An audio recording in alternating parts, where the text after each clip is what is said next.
Hey everyone, welcome to this week's episode of my podcast, Is Breakfast Included? How you guys doing? Good? Good. This intro may be a little bit long today because today's episode marks 1 year of Is Breakfast Included? And I want to do a few thank yous. I want to do a few shout outs. Thanks to everyone who subscribed, the people that reviewed, the people that liked our comments on Instagram, or liked our pictures rather, and commented and just has spread the word of this podcast. We are extremely thankful.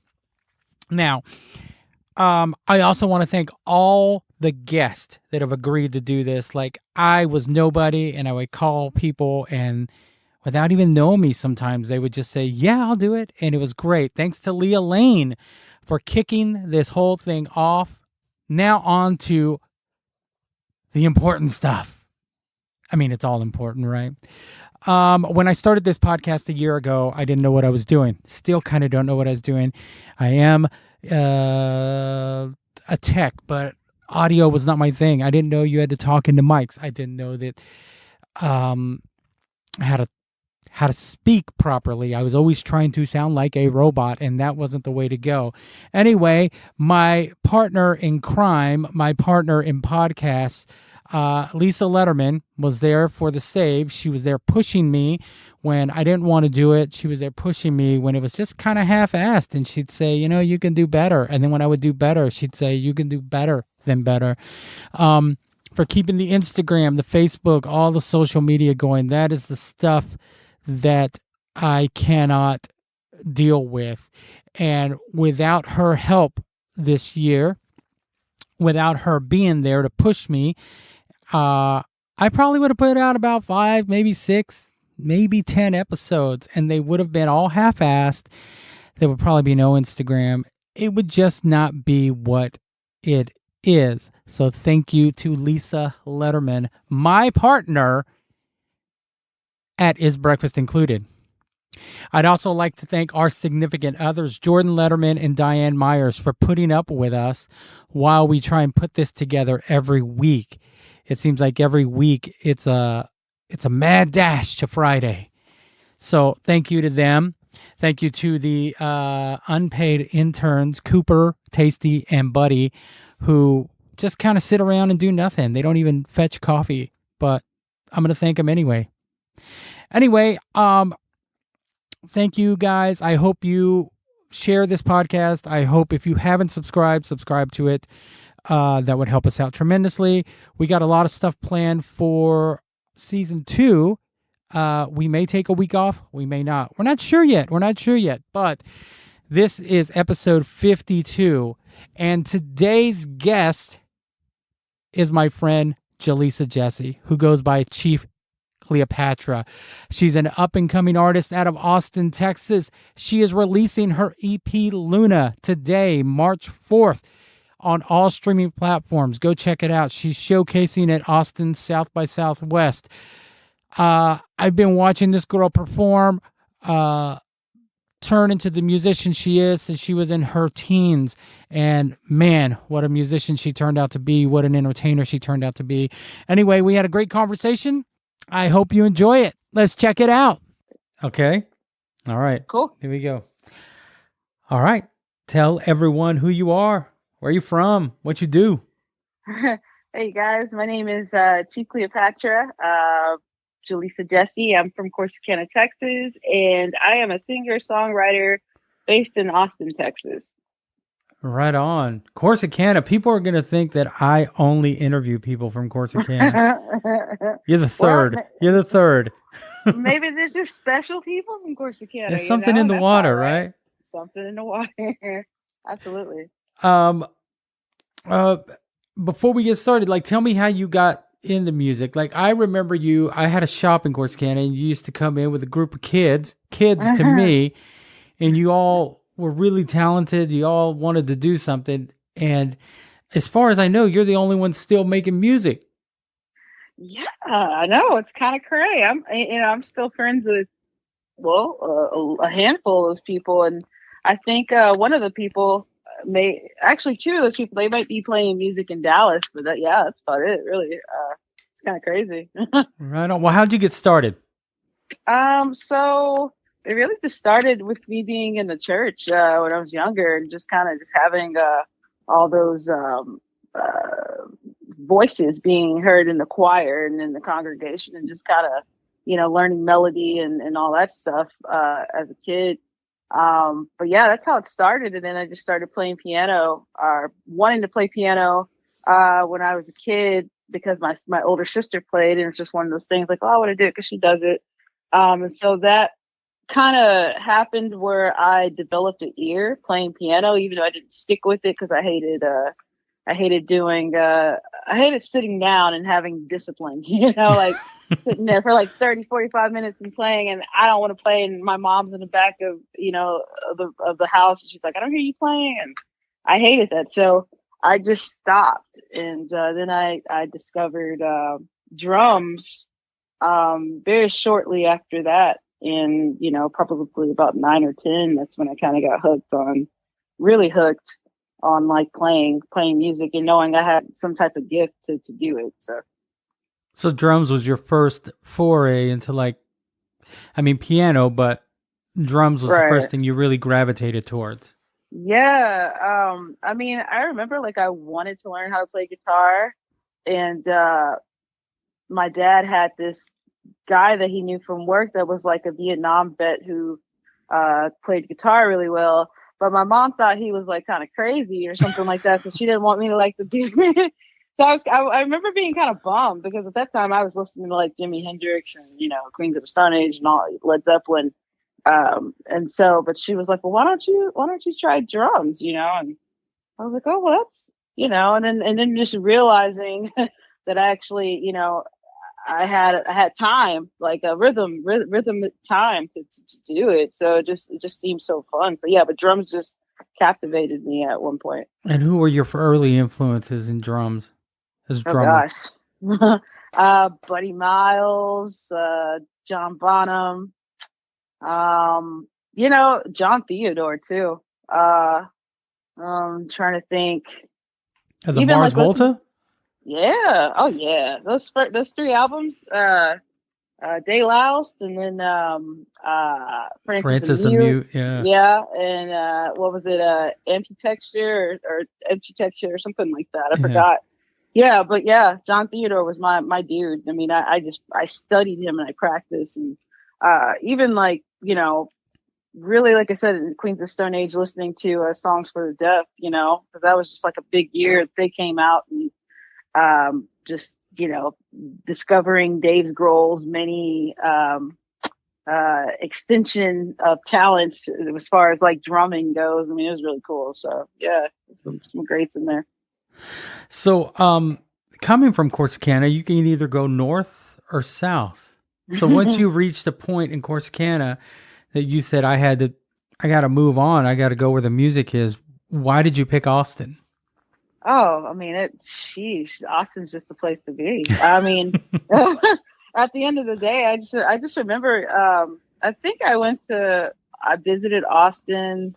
I think it was like for my 21st birthday or something like that. And I really got to like get into the scene and just like peep what was going on. And I think after that, I told my mom, it might have been when I was 20, but I remember telling my mom, I was like, I'm moving to Austin because, at that point, I think I was in a band in Corsicana a little bit, with some peeps, but it didn't really go anywhere. So I was just like, well, I want to try Austin. And, I moved to Austin. After that, I moved to Austin. I was there for about a year, and I quickly found out that, I was not equipped for city life, at that moment.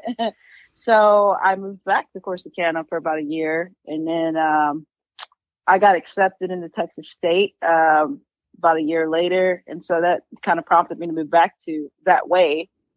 So ended up not going to Texas State, so just because of like situations. But I ended up just working at HEB in San Marcos for about 3 years, and the job promotion that I got put me back into Austin. And at that point, I kind of just stopped with the music thing because, you know, I'd been in all these bands and stuff never panned out. And, but, you know, somebody randomly hit me up when I moved back to Austin back in maybe 2017.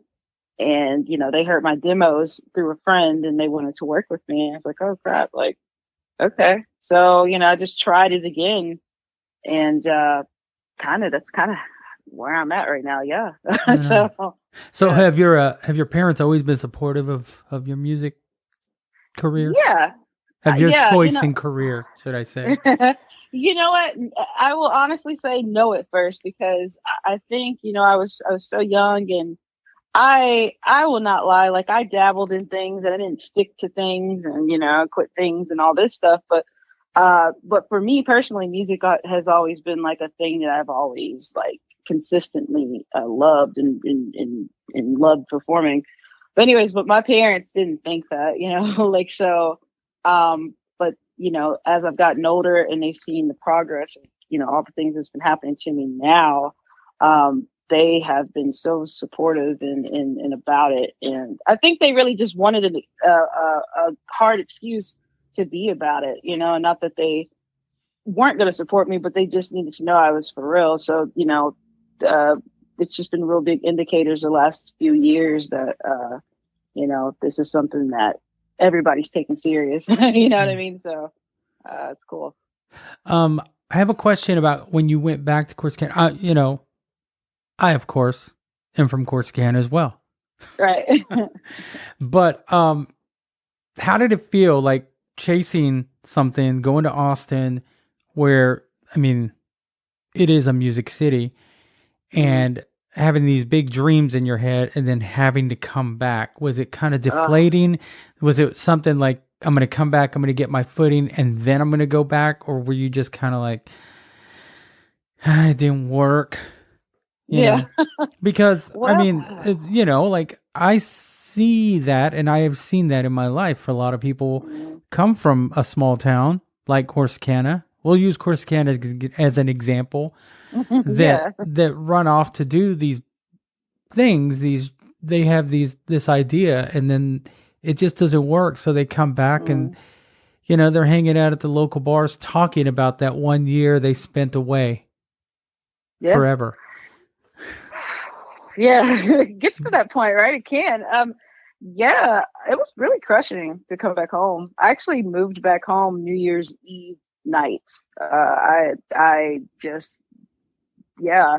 And I just remember feeling that like freak, man. Like I wanted to make it work so bad and I had the taste for it. And just having to come home was kind of, it felt a little debilitating in a sense. And then you know, maybe going into that year, I just told myself like, yeah, I can't be here. Cause, you know, I kept getting in situations in Corsicana because it's such a small town and you don't have room to grow or do anything. And it's easy to get comfortable, right? Yes, it's very easy. And there's nothing wrong with Corsicana. It's just not for everyone, especially, you know, with someone as weird as I am. You know, in Corsicana, you know, I just never felt like I fit in like how most people do. And so it was just, I think it was just in me that I was never going to really stay in Corsicana. And I knew I was just regrouping and trying to find myself back again so I could go back that way. I just didn't know when, but, you know, happy it happened regardless. And you said someone heard your demos, reached out to you, wanted to work with you. How soon after that did you find your footing? And was it a situation where like once the ball started rolling and you started working with people who had the same vision, or did you have to go through a few people to find what you were looking for? Oh, well, yeah, I kind of had to go through a few people to find what I was looking for.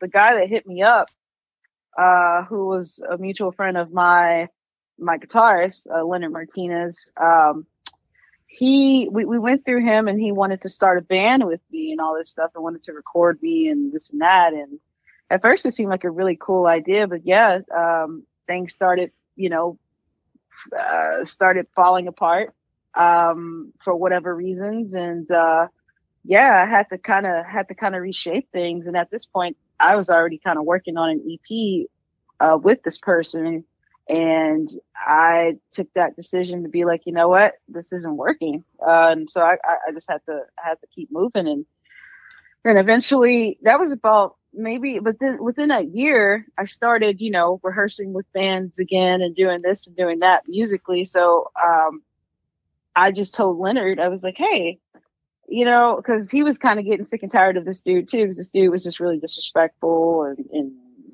abused drugs and all this stuff. So it was just like, we don't need to be with this person. So I said, Lenny, like, you want to come with me? I'm gonna try to do this solo thing, man, but I want you here with me because I think you're stellar. And Lenny came with me blindly, not really knowing, but he trusted in me, and so we started, maneuvering different musicians into the mix. And it ended up where I'm with the band I have now. But it was definitely some learning lessons with that. I mean, that dude who we were with, he ended up actually taking the music that I wrote and tried to put it out under his name, like after I left and stuff like that. Like that's how bitter the dude was. I mean, he had put it on different music platforms and everything. It was wild stuff that it wasn't even released yet. So Wow. I had to deal with that. Yeah. While trying to find my own way as a solo artist in 2018, and but ended up taking care of that. And then 2019 I released the EP, the acoustic EP, the first EP, Lenny and Lisa Volume 1. And then it just I started booking. I didn't have a manager at the time. I started booking my own shows. I really just started bugging the crap out of all these venues to let me play. And they finally, some finally did let me play. And then I just started getting this buzz around town or the city about how good my set was, even though I didn't have any material really. And that's kind of how it started, the whole Chief Cleopatra. Yeah. And let's talk about that a little bit. Chief Cleopatra. That sounds pretty badass. Just right off the bat. Like it doesn't matter. Like you guys could come in and suck, but that name, that moniker is pretty killer. You don't, because I've heard your music, but what does that stem from? Did you always have that idea that I'm going to be known as this rather than go by Jalesa, No, not really. Like, I mean, the last thing I was in, it was supposed to be like Jalesa Jessie and the Sound Shifters. And there was one point in my life where I was young and really, was into like EDM and dubstep, and all that stuff. And I used to go to this club in Austin called Barcelona, and they could just have like the dopest music you would hear from all these DJs and stuff. And, at the time I didn't have any equipment or anything, but I was like, man, I kind of want to be a DJ. I want to try that out. So I just started fantasizing, thinking about names and stuff. And I thought like my moniker would be like Tiger Lily or something. And I looked that up. That was taken just, and I was like, oh, okay. And so I just started thinking about like that. And I started thinking about like the Lost Boys, and I started thinking about Chief. And I was like, oh, well, what feminine, powerful name can go with that? And it's just like Cleopatra. So it just came about. I was never supposed to do anything with Chief Cleopatra. But once, the solo thing came about, the opportunity came about, and I was like, well, why not? So it actually was a good decision that I had made to use that name. So, yeah. And you've taken this whole like aesthetic that goes with your name. Like you've got your own thing going. Like now, if someone even says Cleopatra, I think of you because you've got this image that goes with your, we'll call it your name, Chief Cleopatra. Yeah. Is that something that you once you settled on that, you were like, okay, now I got to come up with a look. I want people to remember me. See, and the thing is, like, I think I'm still trying to find my look. Honestly, I'm just kind of going with the flow of what feels cool to me to wear. And I think it just kind of comes naturally. You know what I mean? Like, I just spur of the moment, okay, Chief Cleopatra, like, what am I going to wear on stage and this and that? But yeah, I think I'm still really, I think I'm there, and I'm so like, appreciative that, there is an image already out there of me that people can see, But it's But still yeah, evolving. it's still evolving, and I'm I'm itching to get more tattoos. I'm itching to just to just be this person. And I think, but yeah, I think I'm in definitely the right direction. So let's yeah. So you released your first EP in 2019, Hmm. started banging on the doors of local venues, getting your name out Hmm. there, and then everything shuts down. Oh my God, How did yeah. you keep how did you keep the interest up? How did you spend that time? Did you do a lot of writing or did you, you know? Oh, actually, it's quite the opposite. Like everybody kept telling me, because that was the first year we we got accepted as an official showcase. South by Southwest, right? Yeah, yeah. And then when that happened, because they shut it down right in February before it happened, so we were all geared up for that, And then honestly, it really took toll on me. It was kind of depressing, And I know everybody around me, even my managers, when I got them at the time, they were like, well, this is everybody, it's just a great time to be writing music, And it's just like, well, yeah, I guess it is, but when you don't have that drive or that muse to want to write, it gets kind of hard. So um, the thing I think that saved all that was that the pandemic, everything started to slow down, and bands from Austin that you normally wouldn't hear about started to gain more attention, and I was one of them. And so I started getting interviewed more with like the radio stations and stuff like that Mm-hmm. during the pandemic, even during like the Black Lives Matter movement and all this. Um, and there was a radio station that kind of misquoted me on what I said, and so I took to Instagram and kind of just said my piece on what I wanted to really say. And I mentioned Walker Lukens and the Moving Panoramas as like um, um, two of the artists around, that get on the radio. And anyway, so Walker Lukens reached out to me and he said, I didn't know you at all until you said my name, and now I can't stop listening to your music. So during the pandemic, he asked me if I wanted to get in the studio and start working on some stuff. And that's kind of what happened. So during the pandemic, I started getting in the studio. And I was just working and creating with Walker and my guitarist, Leonard, and started working with some amazing people at that. People I would have never thought I would have worked with, like Bright Light Social Hour. Yeah, so that's kind of how the pandemic turned out. And what was it like? What was it like having someone you admired reach out to you and say, "Hey, Oh, man, let's do something"?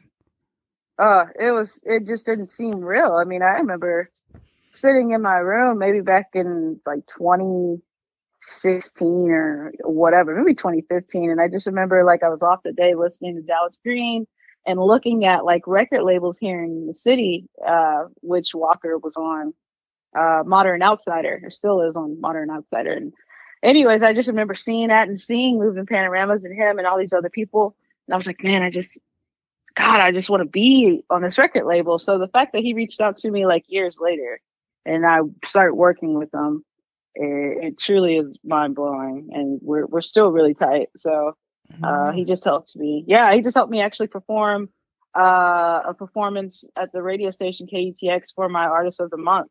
So that was really dope. Right on.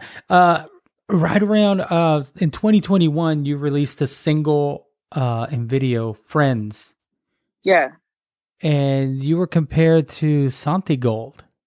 How Yeah. did that feel? That is a That was major. yeah, right. That felt good. I'm not gonna lie. Yeah, I was like, whoa. Is that The fact something that that you were yeah. aiming for? Or is that just something people picked up? Is she Well, an influence? yes, definitely. Yeah, so um the songs that I kind of have that are released now that are on this new EP, like Dream Lights and Fortuity and the 9 Inch Nail, which hasn't been released yet. Those have been songs that I worked on GarageBand on my app on my phone. And like it always had like the Santi Gold influence behind it because you have all this industrial tech drum beats that you can use on GarageBand and then these synthesizers. So I already had these ideas coming to Walk Room, and we just magnified it really. And yeah, she was always kind of an influence behind this EP that's about to come out. Oh, right on, right on. And let me ask you this: like, coming from a small town, to what you're doing now, is there anything you would have changed? You would have done differently for everything you know now, what you've done, the first time around? Oh boy. Or would you have wanted it to be the way to act out the way it did because of where you are now? Like,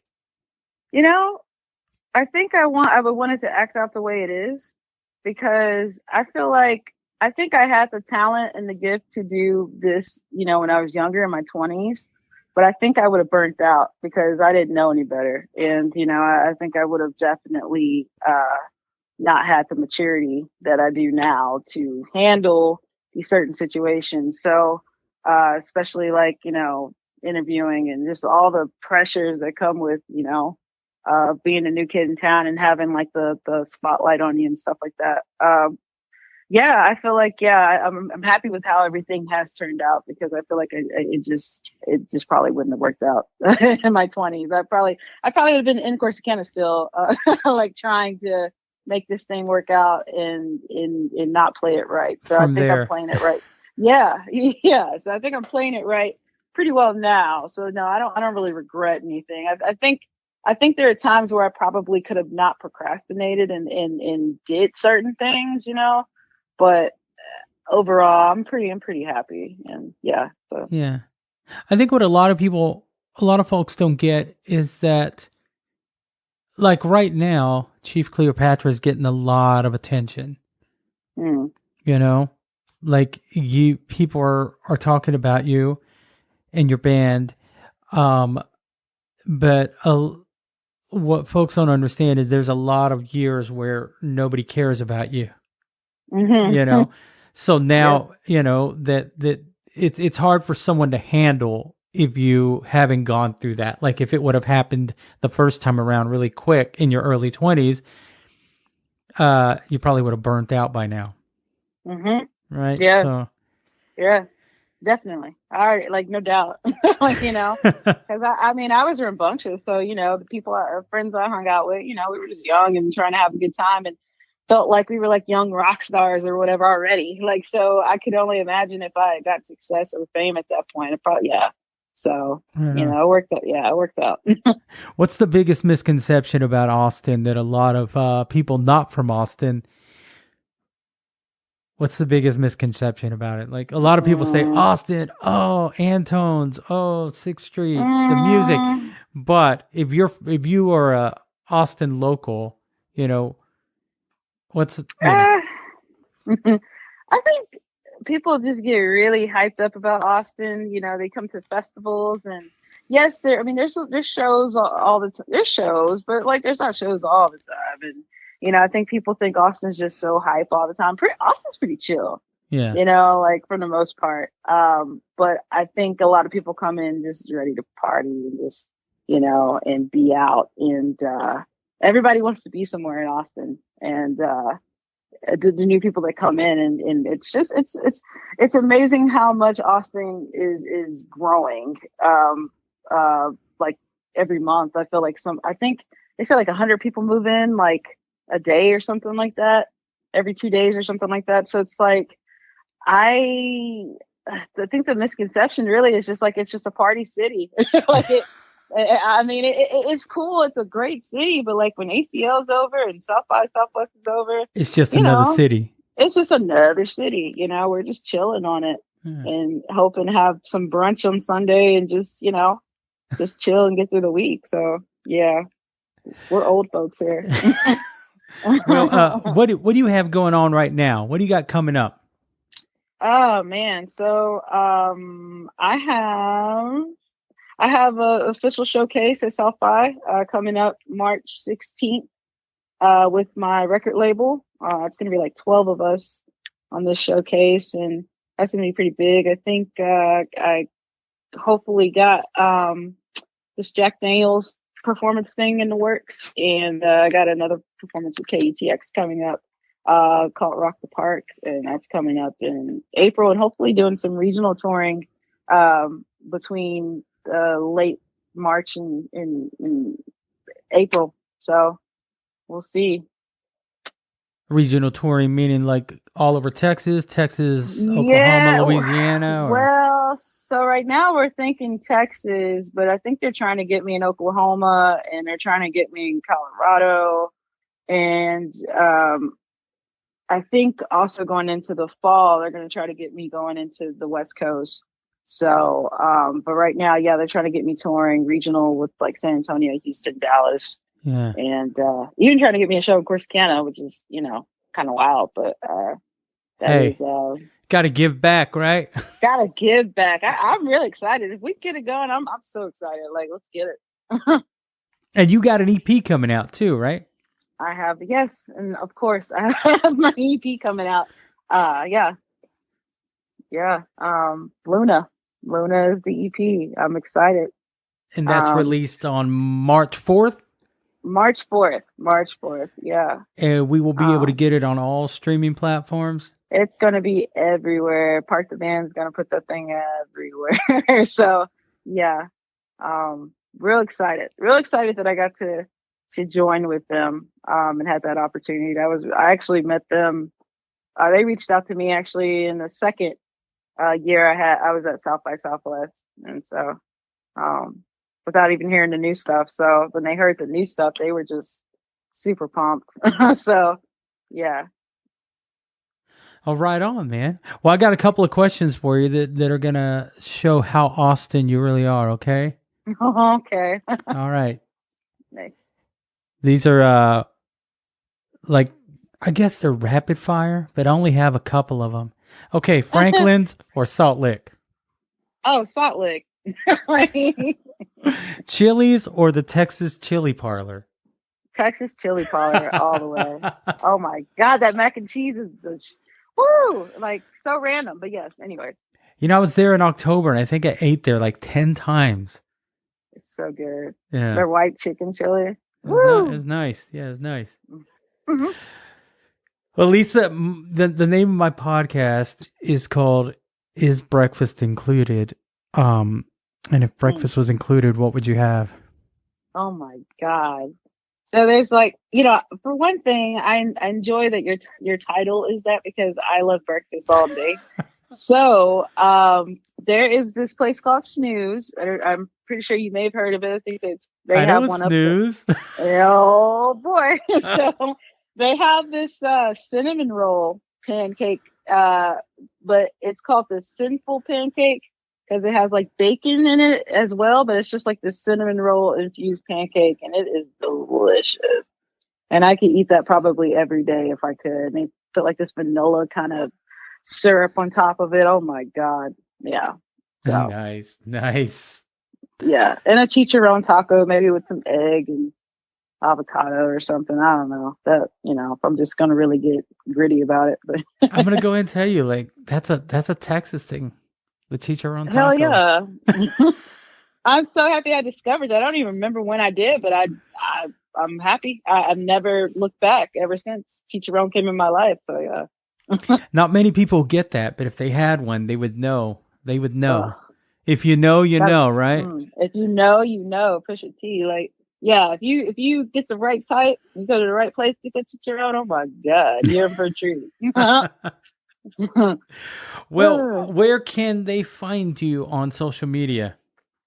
So you can find me on Instagram, you can find me on Twitter, Facebook. I am neglecting TikTok, but maybe soon. But yeah, I'm on those 3 handles for sure. Chief Cleopatra, you can't miss me. Give me a follow. Listen to the music. Yeah, just stay tuned. Well, I'm going to say this. I usually always try and compliment my guest. Like I said, I remember you coming in my shop. I wasn't in Corsicana for long, But I remember you guys, all you little punk kids coming in there, just hanging out, always playing your instruments, always making music. And it just makes me so happy that you're still doing it. The success that you're currently getting makes me happy. And that EP you sent me is really, as the kids would say, off the chain. Do they say that anymore? Yeah. Or is that old? Is that like I a few say years that, ago? so I still say it. So, these kids need to learn the lingo. That's all. I'll say it like from my generation. That was rad. The very Hell rad yeah. EP. That means so much more. Anyway, I appreciate you doing this. I'm so happy for you. And yeah, I'm going to keep my eye on you. Well, thank you, Bernie. Thank you for having me on your podcast. And yeah, hope to talk to you soon. All right. We'll talk to you soon. Okay, take care. All right, bye-bye. Right on, Chief Cleopatra. You can find out more about her at thegrowmanagement.com. Check out what she's got going out. Like I said, her EP, Luna, dropped today. Check it out. You won't be disappointed. If you're at South by Southwest, make sure you check out her showcase. It's going to be a lot of fun. All right, guys. Once again, thank you for making this first year of Is Breakfast Included a great year. Thank you to Lisa. Thank you to Jordan, Diane, Cooper, Tasty, Buddy. Thank you to everyone who listened, shared, liked, all the guests that agreed to do this. Season 2 is going to be that much better. All right, guys, I'm done. Have a great day. We'll talk to you next week. Maybe.